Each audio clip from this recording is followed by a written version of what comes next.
Free speech is under attack, and how do you know? Well, because you're constantly worried about what you can and can't say. And I think in addition to free speech, just not being beaten in public for saying something that is completely innocuous. What are Republicans doing about any of this, though? Apparently not enough. So Michael Knowles has a new book out called Speechless: Controlling Words and Controlling Minds. He joins us now to discuss. Michael, welcome, and congrats on the book. Thank you so much. It's great to be with you, Dana.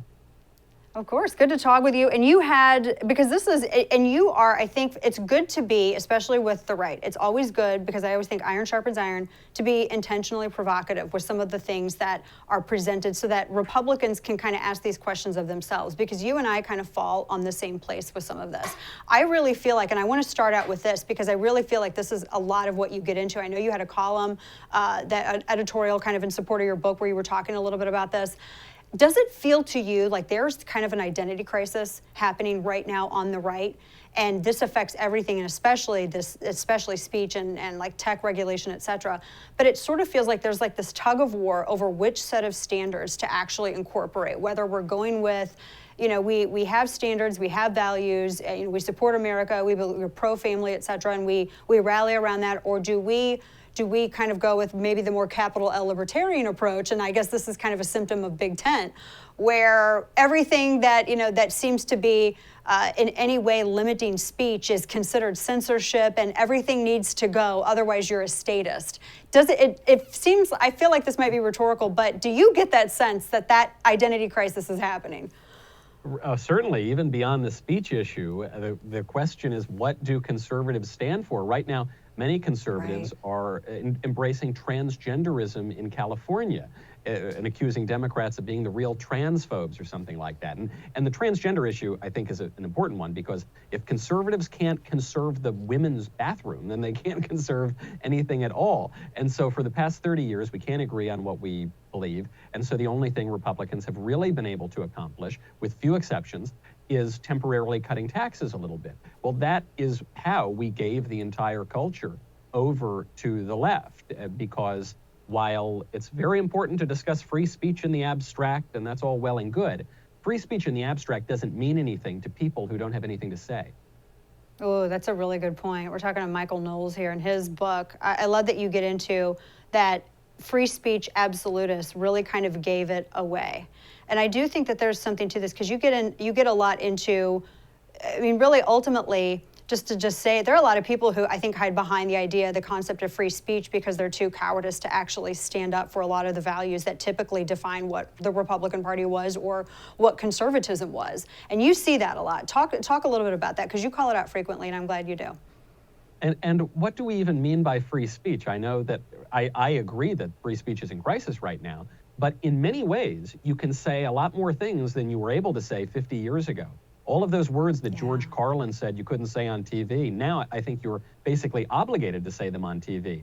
Meanwhile, if you make a perfectly ordinary observation that a baby is a baby, a man is not a woman, America's a good place, George Washington was a good guy, those sorts of things can get you ostracized or censored. So what has changed is not the free speech versus the censorship, it's the standard that we're going to have as a society. And I think this is the trap that political correctness lays before us, and a lot of conservatives fell for it, which is, in resisting the new woke standard of political correctness, a lot of conservatives adopted the free speech absolutist position. I'm not going to take your new standard, I'm going to abandon standards altogether. Well, there's nothing very conservative about that, because then the traditions of our society are abandoned, and because nature abhors a vacuum, the new left-wing standard is going to take its place. And so I think, regardless of what you believe about the restriction of speech or the limits that necessarily go along with speech, I think we all have to admit whatever we've been trying to do for the past 3 or 4 decades has not worked. And if we are in any way going to conserve or recover some of our culture that we cherish,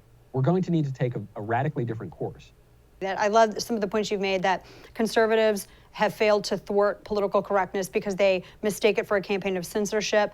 And instead of, where really you say it's a contest between two competing standards of speech and behavior. And I love the point that you make about Madison, as well as basically the idea of virtue, because virtue really, I mean, how is a law going to have any kind of strength if there is not, if the value is not virtue, if everything is not, if it is not rooted in virtuousness? I mean, that's one of the things that the founders explored, and I'm just flabbergasted that we're losing that. That's like something that the right, which used to have a firm grasp on, is losing the concept.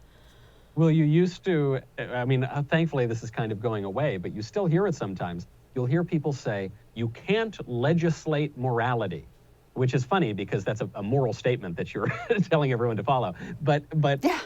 it's so wrong, because all laws legislate morality. Whether you're talking about the death penalty or whether you're talking about parking tickets, you're making moral arguments, you're persuading your fellow citizens, and you're enforcing a standard of behavior. And the left understands this, the right used to understand this, and I think a lot of it has to do with cowardice. I mean, I love Andrew Breitbart's statement that politics is downstream of culture, and it's true in as much as the movies affect the way we live. But that's not an excuse for politicians just to do nothing, or to say that it's somehow illegitimate to wield political power on the happy occasions the people give it to us. That's your job. You have to make these kind of distinctions between good and bad and true and false and right and wrong. And if you're not going to do that, then you're just giving the left the whole culture. I know. We're talking to Michael Knowles. I know you got to get going. Last really fast question for you. So how does this to be settled on the right? How is an issue like this to where everybody can at least get at least close to the same page? How is this settled? Because I really do feel that this is also bleeding over into other areas, and it does. You said it lays a trap. I've long felt that conservatives are kind of being baited towards this. So how do we deal with it? I, as a student, was able to meet the late great Antonin Scalia. And I asked him how he figured out what the limits ought to be on the Second Amendment. It's very unclear. And I said, how do you go about doing that? And he says, very carefully, which is not a satisfying answer to the ideologues. But surely the free speech absolutist thing is preposterous. It has no basis in American history, and nor does it have basis in any society ever in the world. Now, does this mean that we're just going to declare this absolute rule and here is everything that we need to follow because King Michael says so? No. I think that the way that we recover a serious, healthy free speech regime is we use our prudence and we look back to what has worked in the history of the United States. That involves limiting obscenity. I know you're not allowed to say that anymore. We're supposed to have a natural right to porn or something, but you don't. That involves reimposing rules of civility. That involves stating plain truths and not encouraging delusion, whether it be on sex or human nature or anything else. It involves the careful work of crafting the inevitable standards and taboos that all societies have. And if we do not do that work, someone else will, and it will be the left, and you won't like the results.